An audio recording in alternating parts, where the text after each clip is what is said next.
Hello बच्चों, नमस्ते। सभी को नमस्कार। RWE परिवार में आपका स्वागत है। कैसे हाल चाल हैं आप लोगों के?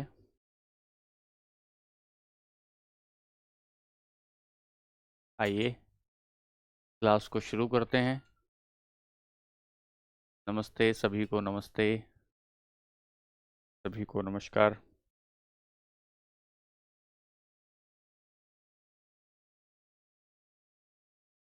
बताइए कैसे हाल चाल हैं? सब बढ़िया हैं? कैसा चल रहा है केमिस्ट्री का सफ़र हमारे साथ आपका? एक टॉपिक का आधा हिस्सा मैंने आपको कवर कराया है और उसमें मैंने आपको पदार्थ का भौतिक वर्गीकरण कराया, फिजिकल क्लासिफिकेशन ऑफ मैटर कराया, और फिजिकल क्लासिफिकेशन कराने के बाद उसके PYQ करा दिए। ठीक है। और आज जब हम आगे बढ़ेंगे तो उसका केमिकल क्लासिफिकेशन करेंगे, और केमिकल क्लासिफिकेशन में हम आज देखेंगे कि किस तरीके से पदार्थ को और बांटा जा सकता है। तो आप अपनी प्रतिक्रिया बताएं, कैसा चल रहा है सब कुछ? सब बढ़िया है? अपना ख्याल रख रहे हो? अपनों का ख्याल रख रहे हो? खाने पीने का ध्यान रख रहे हो? ये सारी चीज़ें बहुत ज़रूरी हैं, है ना। पढ़ाई लिखाई भी तभी बेहतर होगी जब अपना ख्याल रखोगे ढंग से, है ना। खाने पीने का सारी चीज़ें। चलिए चलिए, आइए। तो धीरे धीरे हमारे जो बच्चे नए जुड़ रहे हैं, हम दोबारा बताता हूँ कि हम एक टॉपिक पढ़ते हैं, टॉपिक पढ़ने के बाद उसके PYQ करते हैं, फिर टॉपिक पढ़ते हैं, फिर PYQ करते हैं। तो हम PYQ को बाद के लिए नहीं छोड़ते। उसका कारण ये होता है ताकि टॉपिक को पढ़ने के तुरंत बाद हमें ये पता लग जाए कि हमने क्या सही पढ़ा और क्या गलत पढ़ा है। ठीक है बच्चों, चलिए तो अगली क्लास में चलते हैं। तो चलिए फिर आगे बढ़ते हैं। आइए आइए, सभी को नमस्कार, नमस्कार, बहुत नमस्कार। आइए मेरे साथ और आगे चलते हैं, एक बार देखते हैं। देखो, तो आज का जो हमारा सब टॉपिक है वह है, वो टॉपिक जो हमारा आज का होगा उसे हम कहेंगे पदार्थ का रासायनिक वर्गीकरण। पदार्थ का रासायनिक वर्गीकरण। यहां से आपके पेपर में एक सवाल आने की संभावना होगी। कुछ बच्चों का ये कंफ्यूजन रहता है कि सर ये जो आपका क्या कहते हैं, आप पढ़ा रहे हैं ये बहुत धीमे पढ़ा रहे हैं, कोई कहते हैं बड़ा तेज पढ़ा रहे हैं। तो मेरे बच्चों ये ध्यान रखना होगा कि धीरे धीरे जो बरसात होती है, धीरे धीरे जो बरसात होती है वही धरती में जाती है, वही ग्राउंड वाटर वाटर बनता है, उसी से भूमिगत जल की बढ़ोतरी होती है। तो धीरे धीरे धीरे धीरे हमें अपने पानी को बरसाना है, ज्ञान को बरसाना है और कंसेप्ट बना लेना है। यदि 1 2 3 4 क्लास ज़्यादा लग भी जाती हैं तो क्या हुआ, इस लंबी जिंदगी में अगर हमने केमिस्ट्री को अपने 4 दिन ज़्यादा दे दिए तो कोई खास बात नहीं। आराम से पढ़िए, बहुत तसल्ली से पढ़िए, नोट्स बनाइए, उनको रिवाइज करिए और फिर देखिए जलजला केमिस्ट्री का कि केमिस्ट्री आपको किस तरीके से नीचे से उभार कर ऊपर ले जाती है। तो आज के टॉपिक में हम पढ़ेंगे पदार्थ का रासायनिक वर्गीकरण।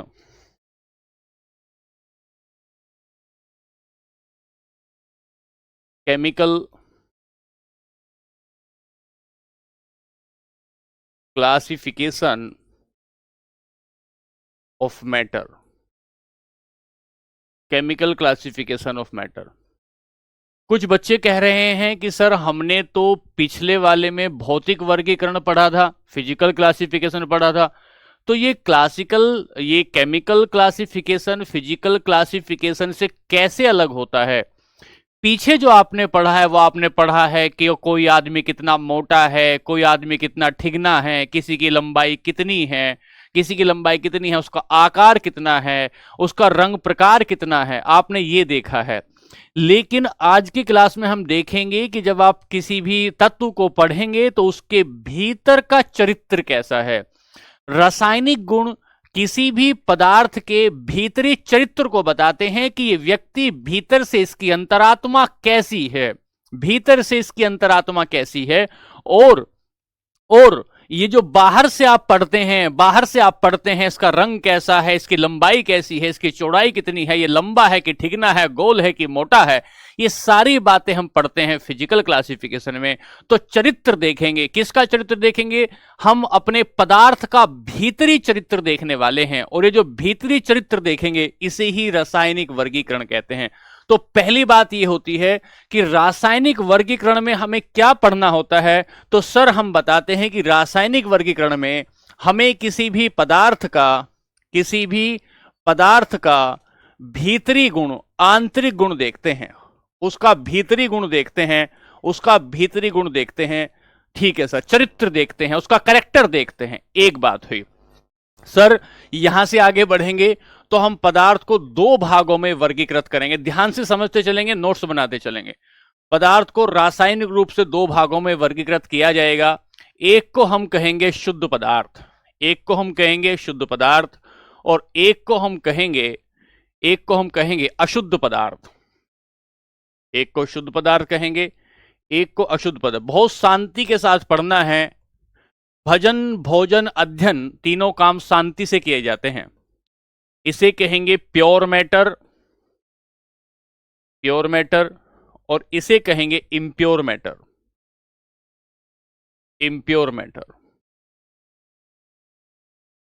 सर ये जो शुद्ध शब्द यहां आया है, क्या इसका मतलब ये है कि इसमें कोई मिलावट नहीं होती? जब मैं अपने घर पर शुद्ध शब्द सुनता हूं तो उसका मतलब तो ये होती है कि इसमें कोई मिलावट नहीं है। जैसे हमने शुद्ध दूध की बात की तो मतलब उसमें पानी की मिलावट नहीं। हमने शुद्ध घी की बात की तो उसमें किसी दूसरे प्रकार के रिफाइंड का तेल की मिलावट नहीं। आम बोलचाल की भाषा में शुद्ध का मतलब होता है उसमें कोई अडल्ट्रेशन नहीं होता, उसमें कोई मिलावट नहीं होती। लेकिन केमिस्ट्री की भाषा में बात करें, तो शुद्ध का मतलब मिलावट से नहीं होता।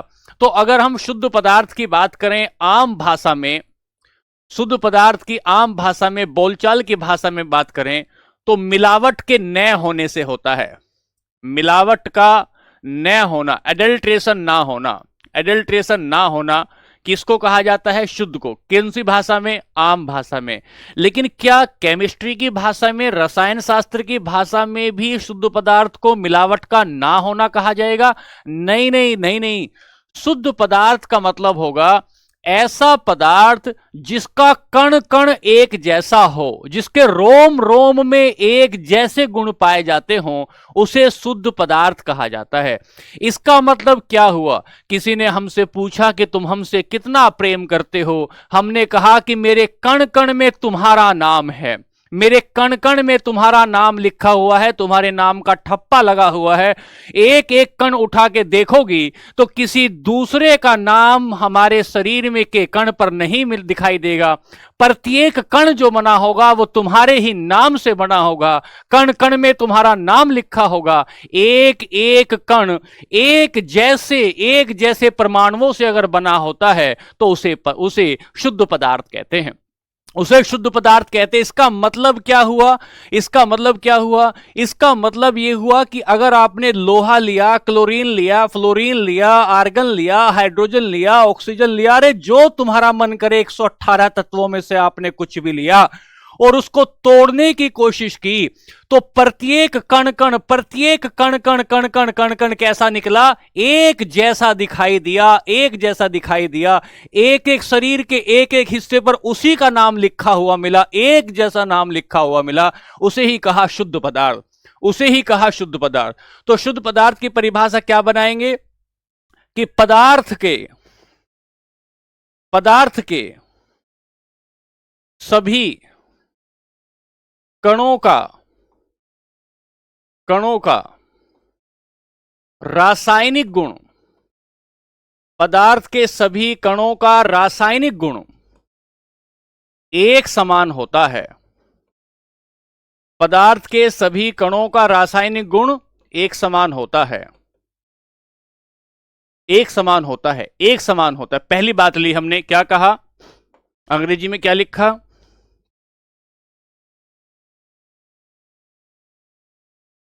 Chemical property of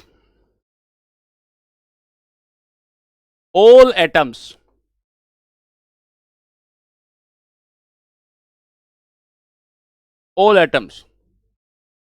of a substance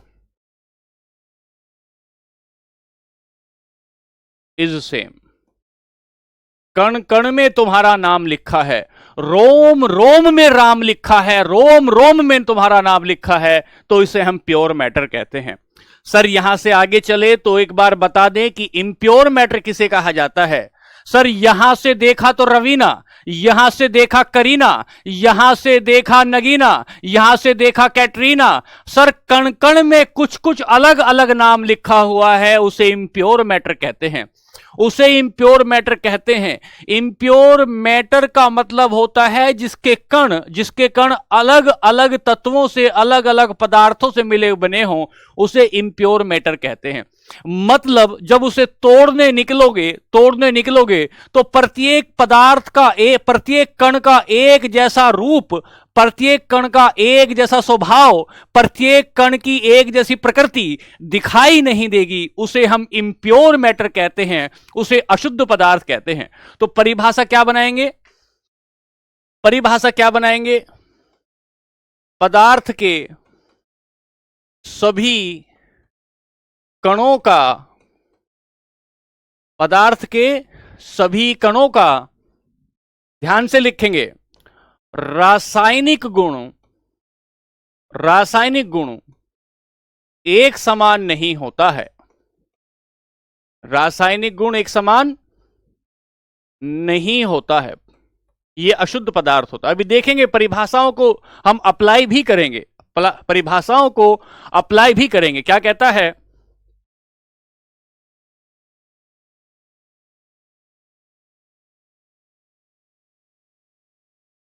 chemical properties of atoms of substance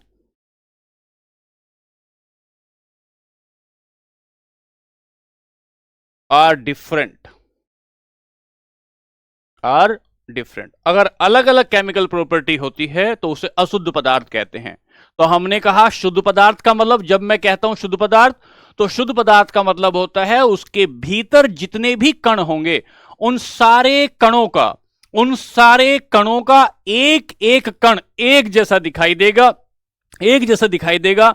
आपने समझा कि अगर हम कहें कि सर एक परिवार को हम एक पदार्थ माने, उसमें लल्लू है, उसमें कल्लू है, उसमें गोलू है, उसमें मोलू है, उसमें लाली है, उसमें सीला है, सारे के सारे एक जैसे काले कलूटे, सारे के सारे एक जैसे नाटे, सारे के सारे एक जैसे मोटे, सारे के सारे एक जैसे जो है फैले हुए दिखाई देंगे, तो इसे तो हम क्या कहते हैं? इसे शुद्ध पदार्थ कहते हैं। अशुद्ध पदार्थ का मतलब है कोई लंबा है, कोई छोटा है, कोई नाटा है, कोई गोरा है, कोई काला है, इसे हम कहते हैं अशुद्ध पदार्थ कहते हैं। अभी एग्जाम्पल आगे देंगे, जब आप इसे आगे देखेंगे। एक बात हो गई, यहां से आगे चले, एक बात हुई, अभी एग्जाम्पल आगे दूंगा, आगे लेंगे। चलिए सर, केमिकल क्लासिफिकेशन से आगे चले। जब आप शुद्ध पदार्थ पर आगे पहुंचे,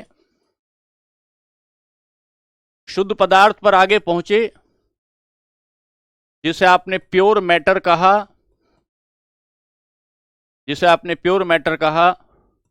उसे आपने दो पार्ट में डिफाइन किया है, डिवाइड किया। आ जाइए सर, मेरा थोड़ा करीब आ जाइए और जरा करीब आकर सुनिए। क्या? एक को हम तत्व कहते हैं और अंग्रेजी में इसे एलिमेंट कहा जाता है। जुड़ जाइए, आत्मा से, अंतरात्मा से एक बार जुड़िए और फिर आनंद लीजिए केमिस्ट्री के हवन कुंड का, कि केमिस्ट्री किस तरीके से खुशबू बनकर आपके रोम रोम में तैर जाएगी। जरा आनंद लीजिए। दूसरे को हम यौगिक कहते हैं, दूसरे को हम कंपाउंड कहते हैं। सर एक को आपने क्या कहा? तत्व कहा। एक को आपने क्या कहा? यौगिक कहा। सर इसका मतलब यह हुआ कि शुद्ध पदार्थ को केमिस्ट्री दो पार्ट में डिवाइड करती है। शुद्ध पदार्थ का मतलब क्या होता है कि कण कण में एक जैसा हो जाए, कण कण का स्वभाव एक जैसा हो। हाँ ठीक है सर, तो तत्व हुआ और एक यौगिक हुआ। तो जब हम तत्व कह रहे हैं तो तत्व की परिभाषा जब हम बनाएंगे तो क्या कहेंगे कि एलिमेंट भी एक प्रकार का शुद्ध पदार्थ होता है। हां, एलिमेंट भी एक प्रकार का शुद्ध पदार्थ होता है। इसकी परिभाषा रॉबर्ट बाउल, ध्यान से सुनिएगा, इसकी परिभाषा, एलिमेंट की परिभाषा रॉबर्ट बॉयल ने 1661 में दी और पहली बार यह कहा कि तत्व वो होता है जिसे किसी भी तरीके से, ध्यान से सुनिएगा, किसी भी तरीके से दो अलग अलग तरह के रासायनिक गुण में तोड़ नहीं सकते। एक बात, किसी भी तरीके से दो अलग अलग रासायनिक गुण वाले परमाणुओं को मिलाकर बनाया नहीं जा सकता। इसका मतलब रॉबर्ट बायल ने सब 1661 में पहली बार यह बता दिया कि तत्व क्या होना चाहिए, तत्व एलिमेंट क्या होना चाहिए। तो हमने कहा सबसे पहले बारी बात बताई आपको, प्योर मैटर क्या होता है, कण कण एक जैसा होगा, इसे प्योर मैटर कहते हैं। एलिमेंट क्या होता है, एलिमेंट भी एक प्रकार का शुद्ध पदार्थ है। इसका मतलब एलिमेंट के कण कण में भी एक जैसा स्वभाव मिलेगा, इसे भी हम तत्व कहेंगे। एक बात तो देखिए परिभाषा, जरा थोड़ी किताबी भाषा में परिभाषा देखें, समझते तो चलेंगे अपनी भाषा में। क्या कहें, रॉबर्ट बायल ने, लिखते चलिएगा, रॉबर्ट बायल ने 1661 में पहली बार जो काम होता है ना, उसका अलग ही आनंद होता है। रॉबर्ट बायल ने 1661 में पहली बार तत्व शब्द का प्रयोग किया,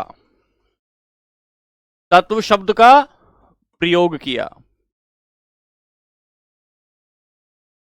तत्व शब्द का प्रयोग किया। किसने किया, रॉबर्ट बायल ने। परीक्षा में जाओगे तो परीक्षा अंकल पहला सवाल यही पूछ लेंगे गुद्दी पकड़ के कि तत्व शब्द का प्रयोग सबसे पहले किसने किया, तो आपको बताना होगा रॉबर्ट बायल ने किया, रॉबर्ट बायल ने किया। एक बात, अगली बात लिख, अंग्रेजी में लिखें,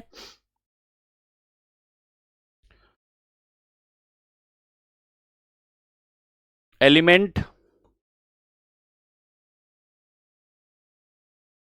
वर्ड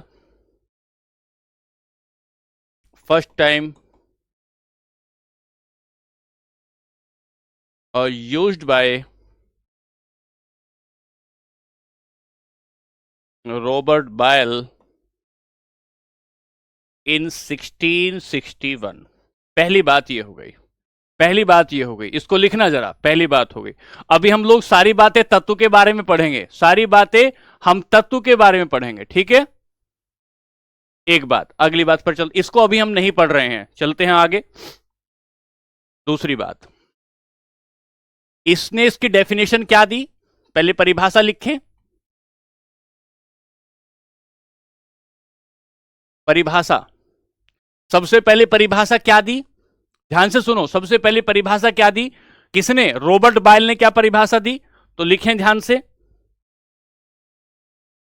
कि किसी भी तत्व को, ध्यान से लिखना बच्चों, किसी भी तत्व को किसी भी तरीके या किसी भी रीति से, किसी भी प्रकार से दो अलग अलग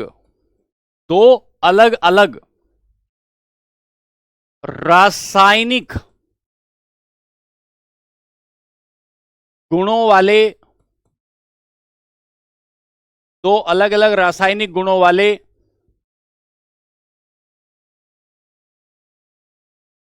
परमाणुओं से न तो बनाया जा सकता है, न तो बनाया जा सकता है,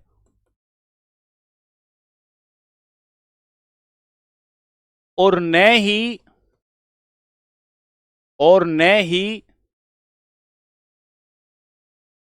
भिन्न रासायनिक गुणों वाले तत्वों में परमाणुओं में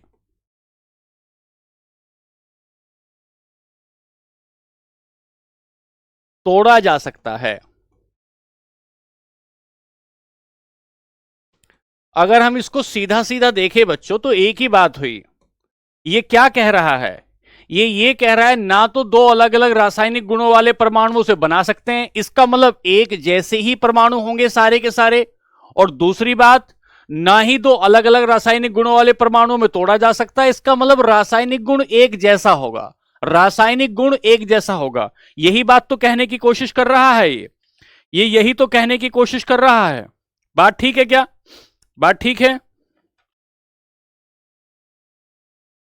लिखें।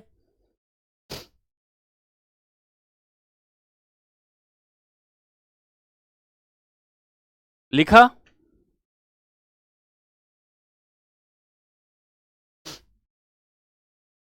तो लिखें, डेफिनेशन लिखें।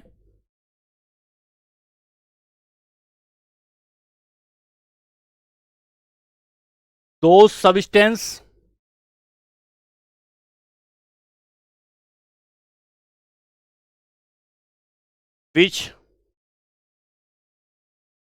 which cannot be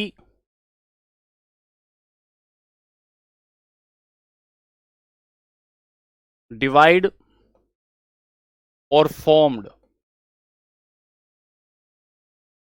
to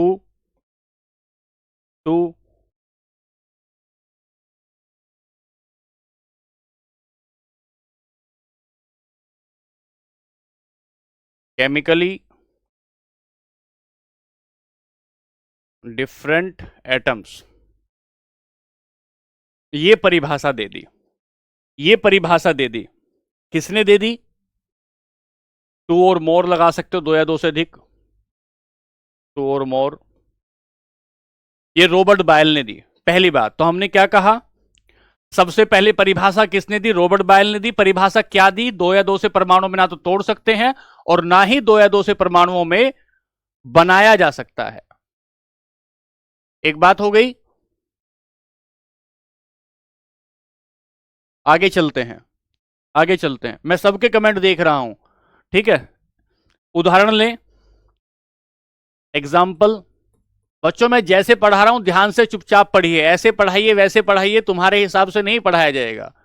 जैसे परीक्षा में सवाल होंगे, जैसे परीक्षा में सवाल होंगे वैसे पढ़ाया जाएगा। तो आप क्या कह सकते हैं? सर लोहा एग्जाम्पल हो सकता है, जिसे फेरस कहते हैं। सर इसका एग्जाम्पल ऑक्सीजन हो सकता है, तो ऑक्सीजन एक तत्व है। ऐसे दुनिया भर के एग्जाम्पल इसके हो सकते हैं। तो हमने यहां क्या बताया? यहां क्या बताया?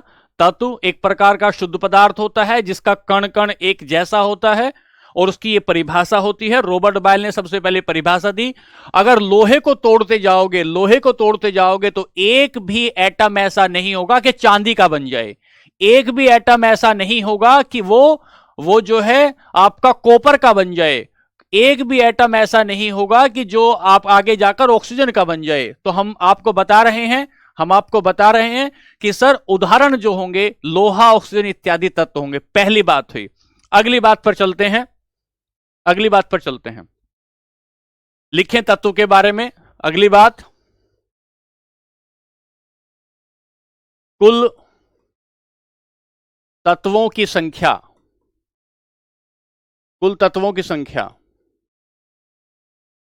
118। नंबर ऑफ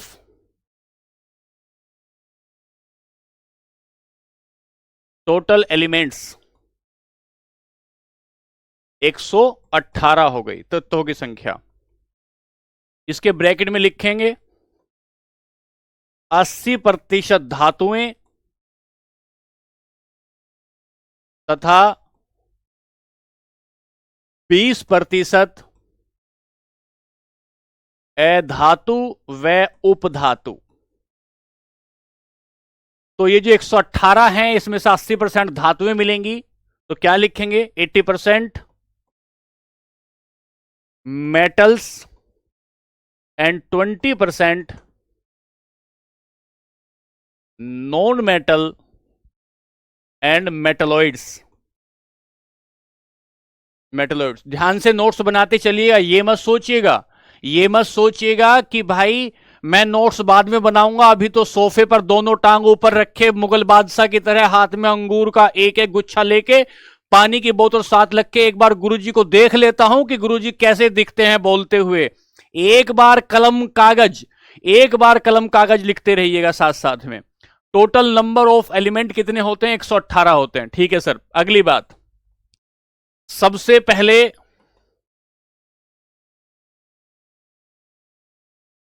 खोजा गया तत्व, सबसे पहले खोजा गया तत्व,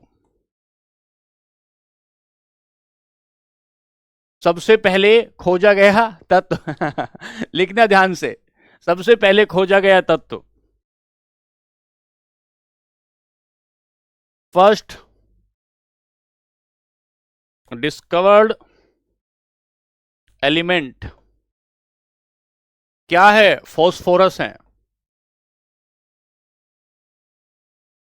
फॉस्फोरस है।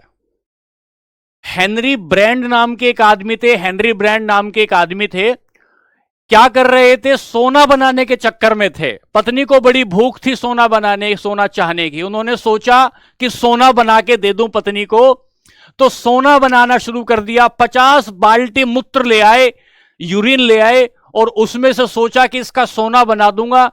बनाते बनाते उबालते रहे, केमिकल डालते रहे, डालते डालते देखा इसमें से कोई एक चीज ऐसी निकल रही है, एक ऐसी निकल रही है कोई एक चीज जो चमकती है। उस चमकने वाली चीज को ही हेनरी ब्रांड ने क्या कह दिया? 1669 में क्या कह दिया? 1669 में कह दिया कि यही तो फास्फोरस है। फास्फोरस का मतलब होता है जो अंधेरे में चमक जाए, दीपक की तरह जो अंधेरे में चमक जाए, उसे फास्फोरस कहते हैं। 1669 में फास्फोरस की खोज कर दी गई, फास्फोरस की खोज कर दी गई। तो लिखें पहला, लिखते रहें ध्यान से लिखते रहें, मुगल बादशाहों के मुगलई तरीके से बाहर आ जाएं। एक बात हो गई, यहां से आगे निकले, लिखते रहेंगे, कुछ फैक्ट दे रहा हूं आपको। दूसरी बात, पहला कृत्रिम रूप से, पहला कृत्रिम रूप से बनाया गया तत्व।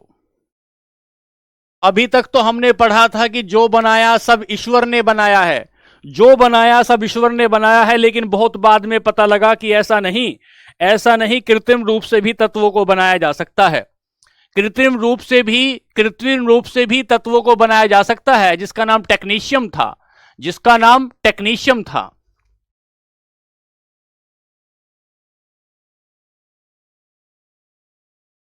ध्यान से पढ़ते चलें। फरवरी का जो है पवित्र महीना है, पूर्ण लाभ उठाए। 1 साल बाद आएगा फिर ये महीना, इसका पूरा लाभ उठाए।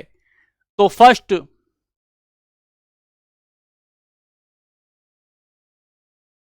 आर्टिफिशियली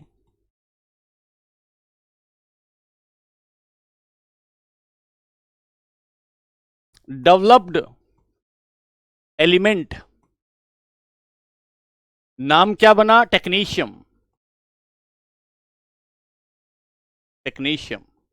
दो बातें हो गई, दो बातें हो गई। तो यहां से पीछे पढ़ा हमने, सबसे पहले खोजा गया तत्व, सबसे कृत्रिम रूप से बनाया गया पहला तत्व। तो हमने कहा सर ये क्या बताया आपने? टेक्नीशियम बता दिया। आगे चलें, ध्यान से चलते चलना। सबसे हल्का तत्व, सबसे हल्का तत्व। सर क्या ऐसे सवाल आते हैं क्या? सर ने अपने घर से नहीं बनाया कोई भी सवाल, सारा का सारा सवाल जो था सब पेपर में आए हुए सवाल हैं। Hydrogen lightest element, lightest element hydrogen. Sir ठीक है, सर जब हल्का बता रहे हो तो भारी कौन बताएगा? भारी कौन बताएगा? कृत्रिम का मतलब होता है जिसे लेबोरेटरी में बनाया हो। पीयूष भाई, जिसे लेबोरेटरी में बनाया है उसे कृत्रिम कहते हैं। जिसे लेबोरेटरी में बनाया गया हो उसे उसे कृत्रिम कहते हैं। टेक्नीशियम, टेक्नीशियम एक प्रकार का तत्व है, एक प्रकार का तत्व है।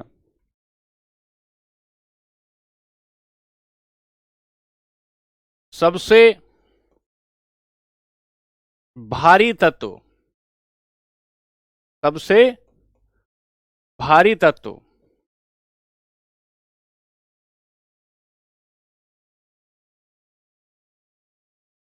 Heaviest element. हैवीएस्ट एलिमेंट का मतलब होता है कौन सा है? ऑर्गेनाइजेशन। 118वां नंबर है इसका, सब समझ जाओगे, धीरे धीरे सब समझ जाओगे। ऑर्गेनाइजेशन जो प्रयोगशाला में बनाया गया हो। यहां देखो पीछे से क्या पढ़ते आ रहे हो। आपने कहा क्या पढ़ रहे थे? सर हम लोग यहां पढ़ने आए थे पदार्थ का रासायनिक वर्गीकरण। शुद्ध पदार्थ देखा, शुद्ध पदार्थ वो होता है जिसके कण कण का रूप एक जैसा हो, एक बात। दूसरी बात आपने कहा सर उसमें तत्व होता है, तत्व मतलब वो भी, तत्व भी एक प्रकार का शुद्ध पदार्थ है। ठीक है सर। अगली बात आपने कही तत्व की परिभाषा किसने दे दी? परिभाषा। जिसको भाषा की परिधि में जोड़ा जा सके उसे परिभाषा कैसे हैं? जिसकी बातों को भाषा में बांधा जा सके उसे परिभाषा कहते हैं। तो पहली बार रॉबर्ट बायल के बारे में परिभाषा दे दी, रॉबर्ट बायल ने तत्व के बारे में परिभाषा दे दी और बताया ऐसा होती है तत्व। और इसके बाद उदाहरण मैंने दे दिया, कुल तत्वों की संख्या 118 बताई, 18% धातु हैं, 20% ऐसी हैं। सबसे पहले खोजा गया तत्व बताया, सबसे पहले आर्टिफिशियली प्रयोगशाला में खोजा गया तत्व बताया, सबसे हल्का तत्व बताया, सबसे भारी तत्व बताया। और अब घड़ी आ गई है कि पृथ्वी की भूपर्पटी में पाए जाने वाले 3 तत्व कौन कौन से हैं। ध्यान से सुनो, तुम इस बात पर ध्यान मत दो, शॉर्ट में लिखवाओ, लंबे लिखवाओ, अरे मैं अपने आप लिखवा दूंगा, चुपचाप होके सुनो। तुम सुनो ध्यान से, क्या लिखेंगे? अगले हेडिंग क्या लिखेंगे? तो पृथ्वी की भूपर्पटी में, पृथ्वी की भूपर्पटी में, तुम लिखने पे ध्यान दो, याद करने पे ध्यान दो, पढ़ाना कैसे मैं देख लूंगा। भूपर्पटी में पाए जाने वाले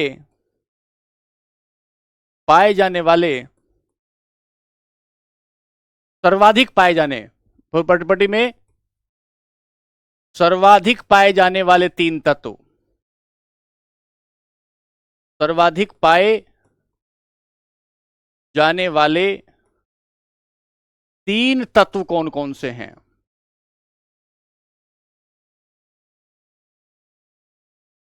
3 तत्व कौन कौन से हैं? पहला ऑक्सीजन, लगभग 46%, लगभग 46%। दूसरा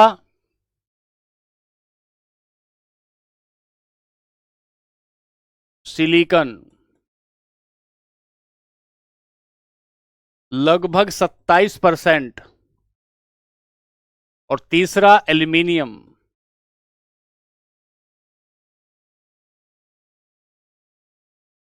लगभग 8%, लगभग 8%,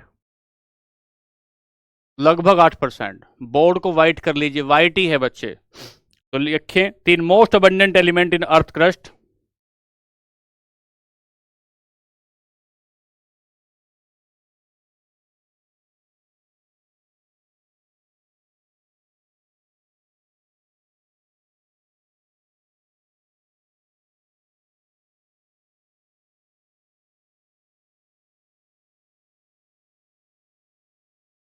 पेपर में आएगा ना, पेपर में आएगा तो देखना, फिर बस यही करते रहना, धीरे लिखो, ज्यादा लिखो, बड़ा लिखो, छोटा लिखो।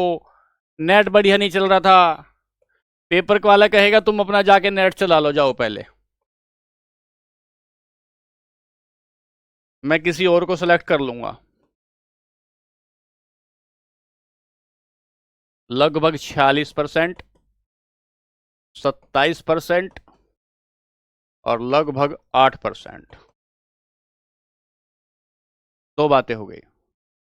चलिए आगे चलें।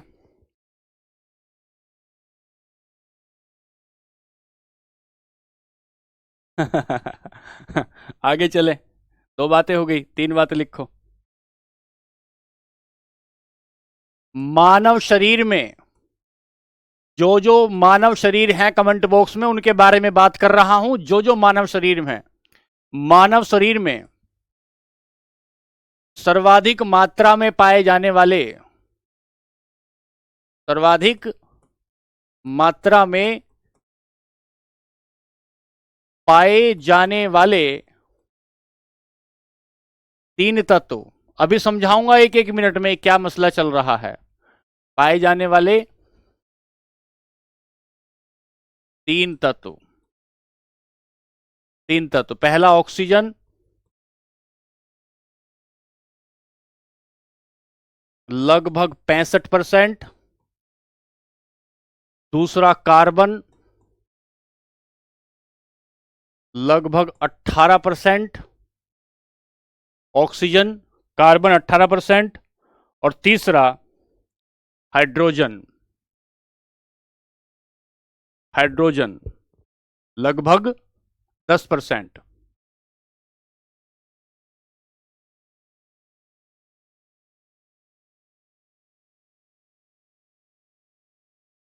अब देखो यहां लिखता हूं, क्या लिख रहे हैं।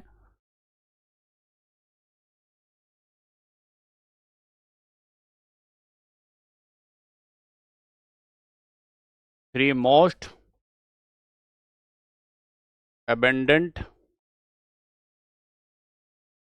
elements in human body, in human body। कौन कौन से हैं इधर लिख दो। ऑक्सीजन लगभग 65%, पेपर में आएगा बच्चों। कार्बन लगभग 18%, और हाइड्रोजन लगभग 10%।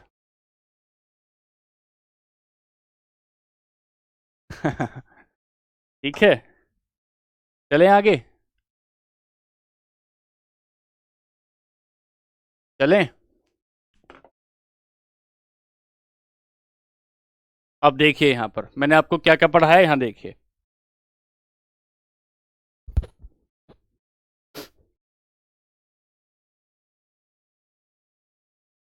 पृथ्वी की भूपर्पटी, किसी बच्चे को यहां तकलीफ हो सकती है, हो सकता है उसका दुख दर्द बढ़ गया हो भूपर्पटी देखकर, उसे लगे कि ये क्या दुख दर्द हो गया है।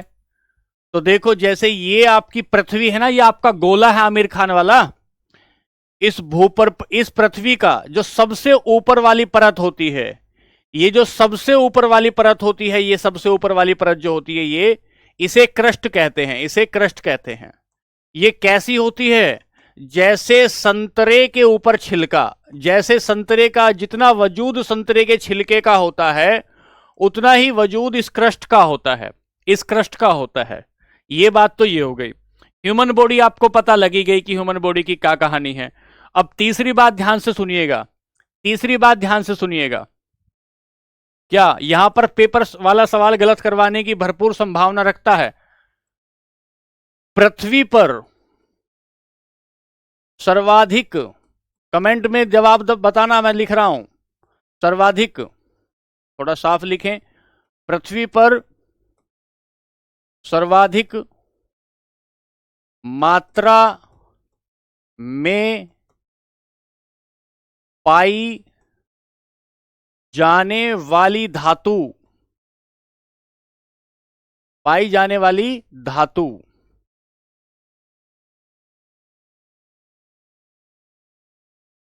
Metal,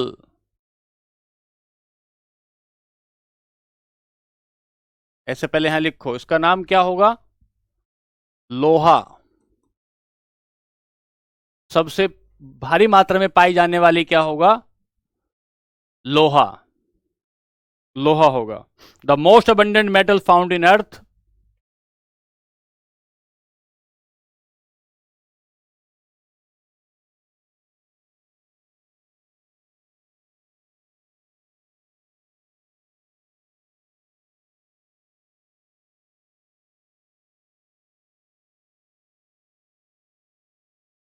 iron, ferrous. और एक और अंतिम इसमें फैक्ट लिखना है आपको, फिर चलते हैं यौगिक पर, उसका नाम है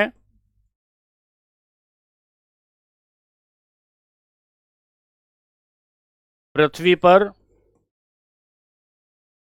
सर्वाधिक मात्रा में पाई जाने वाली अधातु। कुछ बच्चे सोच रहे होंगे सर ये धातु क्या होती है, अधातु क्या होती है, पहले इसे क्यों नहीं बता देते।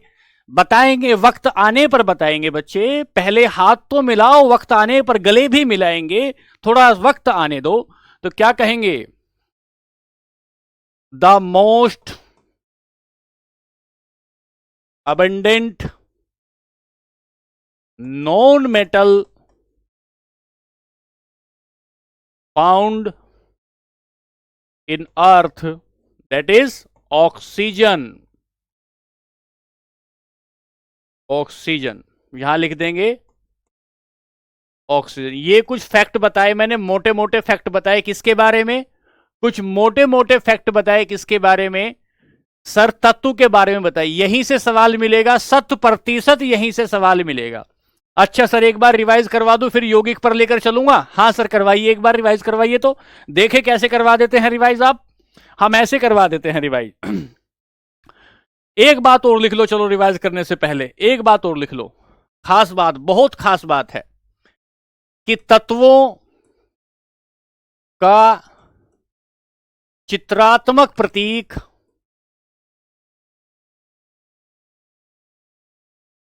डाल्टन ने बनाया था सबसे पहले। पिक्टोरियल सिंबल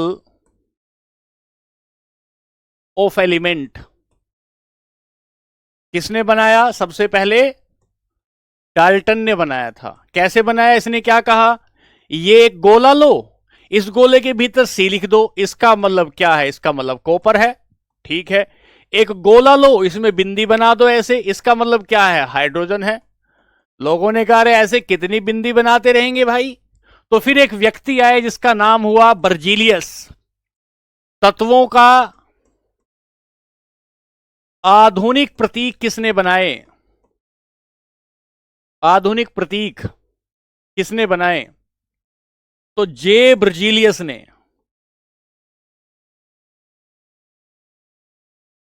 ध्यान देना बच्चों, एक सवाल यहीं पर है, जे बर्जीलियस ने 1813 में, यह 1803 से 1808 के बीच बनाया गया।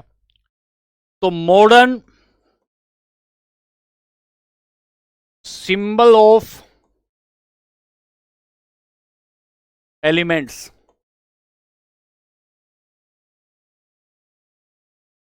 जे बर्जीलियस। मतलब क्या था, इसने कहा सर हाइड्रोजन है, उसका पहला अक्षर लो तो इसका मतलब हाइड्रोजन हो जाएगा। अच्छा, नाम के पहले अक्षर से, नाम के पहले अक्षर से, अगर नाम है, नाम है, नाम के पहले अक्षर से, नाम के पहले अक्षर से हम बनाएंगे क्या, नाम के पहले अक्षर से बनाएंगे। एल्यूमिनियम सबसे ज्यादा पाई जाने वाली धातु है सर, एल्यूमिनियम सबसे ज्यादा पाई जाने वाली धातु है भाई। लोहा, लोहा लगभग 35% पाया जाता है। एक बार देखते हैं, एक बार देखते हैं कितने परसेंट पाया जाता है, फिर बताया। एक बार चेक कर लेंगे भाई, एक सेकंड रुक जाओ। ऑक्सीजन, ओ से बना दिया ऑक्सीजन, कॉपर बनता था सी से, तो इससे बना दिया कॉपर। अब आइए एक बार रिवाइज करेंगे, एक बार रिवाइज करेंगे, सुनिए ध्यान से। फिर हम एलिमेंट को दोबारा से एलिमेंट पर आएंगे, दोबारा से एलिमेंट पर आएंगे।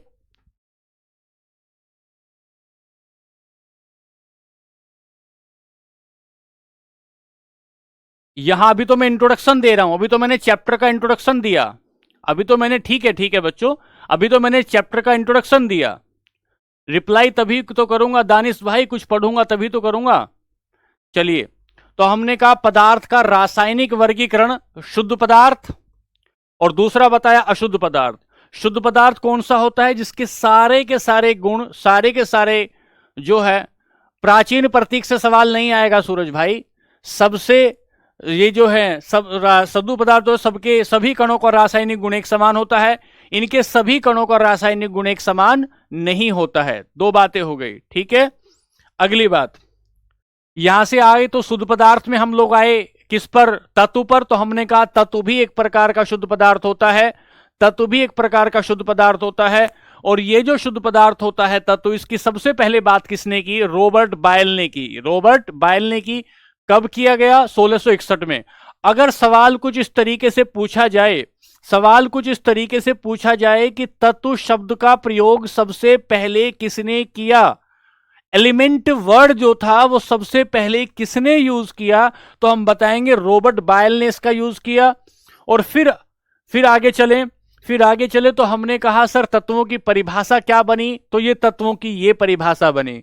क्या कहा? दो या दो से अधिक रासायनिक गुण वाले, दो या दो से अलग अलग रासायनिक गुण वालों में तोड़ा नहीं जा सकता, और दो या दो से अलग रासायनिक गुण वालों से मिलाकर उसे बनाया नहीं जा सकता।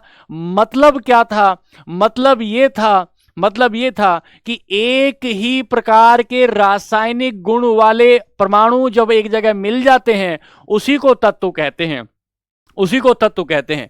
सर उदाहरण बताया, लोहा हो, ऑक्सीजन हो, हाइड्रोजन हो, कॉपर हो, एल्यूमिनियम हो, ऐसे हमने बताया, ठीक है। फिर हमने कहा कुल तत्वों की संख्या कितनी है? 118 है।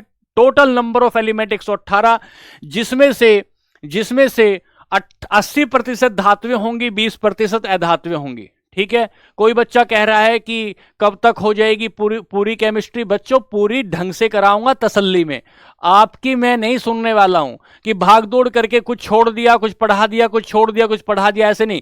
तसल्ली में एक एक बात पढ़ाऊंगा और एक एक बात पढ़ा के लिख के क्लियर करते हुए आगे चलूंगा। 40 क्लास लगभग केमिस्ट्री में लगेंगी, सोच करके लिख लो। डेली डेली आप पूछोगे, इससे कुछ नहीं होने वाला। मैं अपने तरीके से चलूंगा, एक एक बात को क्लियर करूंगा। आपकी परीक्षा में सवाल नहीं आएंगे तो आप मेरे से कहेंगे। फिर यहां से आए, सबसे पहले खोजा गया तत्व क्या था? सबसे पहले खोजा गया तत्व जो था वो फास्फोरस था, जिसे 1669 में खोजा गया था।